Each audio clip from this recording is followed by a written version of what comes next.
Hey everybody, it's Hunter, and I'm here to talk about The Flash from DC. My experience with The Flash started out as a kid watching Cartoon Network. I watched the Justice League animated show. That was my first introduction to all things DC besides the Batman animated series and the Superman animated series. So that Justice League cartoon really set the foundation for how I appreciate DC and everything and all comic book media, really. It's just a great show. So if you haven't checked out the Justice League show or Justice League Unlimited, go check it out. It's available. I think it's on Max. Both versions of it or both series you can watch.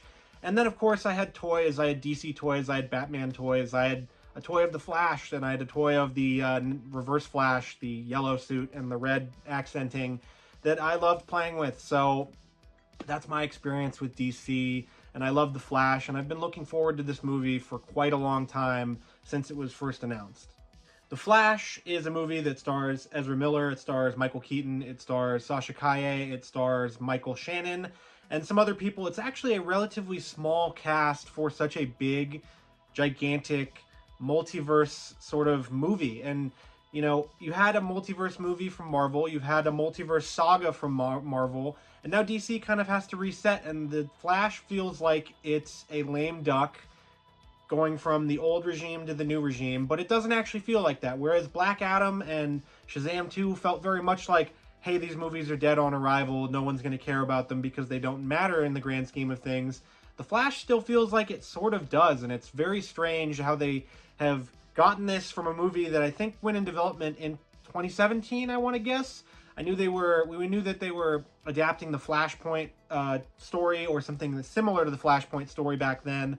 But now we have the whole movie out, and it features Barry Allen going back in time to stop something happening that is super hurtful to him. It's super harmful to him, and he goes back in time to try to stop that from happening and creates this new timeline where there are no superheroes.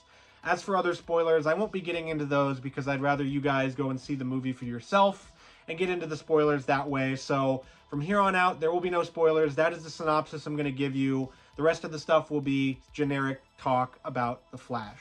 One of the big selling points of The Flash was that they got Michael Keaton back to play Batman. And as far as I know, as far as I'm concerned, Michael Keaton is the best Batman. He just is. He represents the character the best. He has the best track record with the movies, and I know The Dark Knight with Christian Bale is a great comic book movie, but Michael Keaton's two Batman movies are absolutely fantastic. The Flash doesn't piss on that legacy. It actually gets up to it and says, hey, we love you, Michael Keaton. We know people love you as Batman, so we're going to give it to people. And on the subject of fan service out there, and I know there's a lot of people that are going to complain that Michael Keaton coming back is fan service. I think that that's a bullcrap argument when it comes to these superhero movies or movies in general. You know, the people that are watching this movie, unless you're one of those weirdos that just watches movies that they know they're going to hate, which it seems like there's a lot of people out there like that these days, you're a fan of the movie. Why don't you want the fan service? I never understood that. I never understood it when people are talking about Star Wars movies or whatever, but we're getting off topic with the conversation between you and I about The Flash here. Michael Keaton is excellent. He does things that they couldn't do in the 1990s movies because of technology and all of that he gets to do in this movie. He gets to fly the bat plane or the bat jet or whatever they call it. I can't remember what they call it exactly. Don't shoot me. The film itself is you'd think for a multiversal movie that it would be sort of confusing, and there is a lot to this movie, but they boil it down to the fact that Barry Allen are the main character and the side character. There's our Barry Allen and the one that gets created from the timeline that he messes up with, and it's actually a just masterstroke by Andy Muschietti and the writers on this one, Christina Hodson, that you have a character that is so jokey and funny and all of that would seem to be better for a side character, whereas they give him a side character version of himself, and so you can see, hey, I'm kind of annoying, I'm kind of a jokester. And the film has some pretty funny moments, but they fit in well. And I know that's a big thing that people also have with superhero movies, is that, oh, they're getting too funny, there's too much humor. Why? The people ask me in comments, oh, why is there humor in my superhero movie? They're comic books. I don't know. You're reading them to entertain yourself. Humor is a way to entertain. I like it. It's funny. There's a lot of funny moments in The Flash. There's a lot of personable moments, and there's also a lot of moments that'll make you feel some emotions that are heavy. It's a hefty movie emotionally. You know, if everybody out there has a mother, everybody out there has a father, Barry loses both his mother and his father, basically, in this film throughout his journey.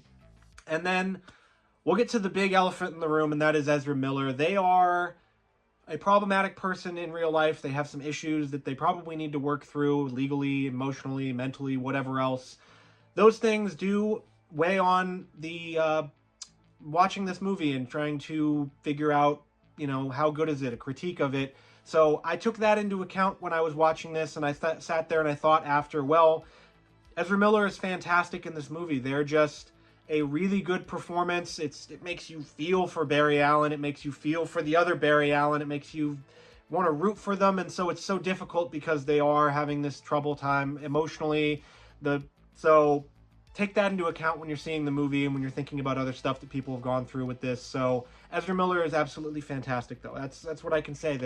They are just a really, really great performance as Barry Allen. They carry this whole entire movie twice because they play themselves. And so you get a movie that features an excellent performance from Michael Keaton, an excellent performance from Ezra Miller. Sasha Calle as Supergirl is also great. I really hope she gets to come back and do this a little bit more, do this a lot more in James Gunn's upcoming DC universe. I'm not so sure about Ezra Miller as Barry Allen as the Flash. It feels like very much like a send-off, or it could feel like a send-off for the character. So we'll have to see how that goes. But the villains of the film, we have Michael Shannon's Zod from Man of Steel. It goes through a lot of stuff that happened in Man of Steel, except without Superman. You have Supergirl and the Flash and Batman fighting against them in this world without superheroes because Barry Allen screwed up. Goes into that sort of what it means to be a superhero. That seems to be a big theme that's going through all of our comic book movies these days, where people are going deeper into these characters' psyches and their emotions and what they feel to be heroes that are put up on a pedestal, and they're just really, you know, normal people like you and I that are watching this video. Flash is awesome in that way, in the plot and the performances, but good gosh, the CGI is rough.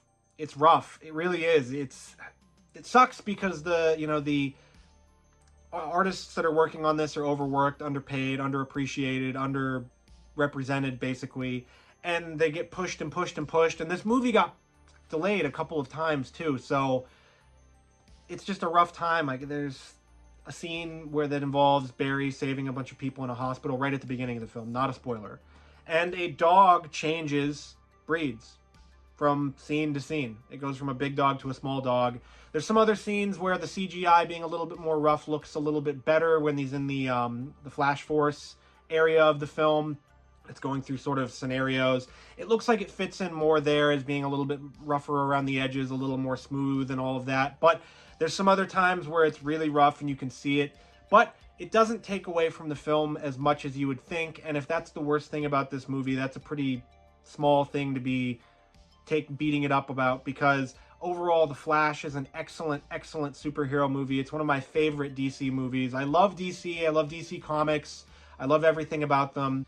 If I have to give The Flash a rating, I would give it a 92 out of 100. I think that's a good score based on some of the things going into the movie, and I know separating the art from the artist is difficult, especially when the people are still alive. And the CGI is very rough. It's very sort of jarring in places. It takes you out of the action. But Ezra Miller, Sasha Calle, Michael Keaton as Batman, you get a thrilling film here that goes through this entire multiversal saga that is stunning and probably the best that DC has done in recent memory, or really almost ever. It's up there with some of the better films that they've done. It's just a great movie, and you can check it out in theaters on June 16th. Go check it out from DC. Go check out this movie if you like Michael Keaton. And if you like more movie reviews, make sure to check out this playlist of all the movie reviews I've ever done, and you can go through all of them.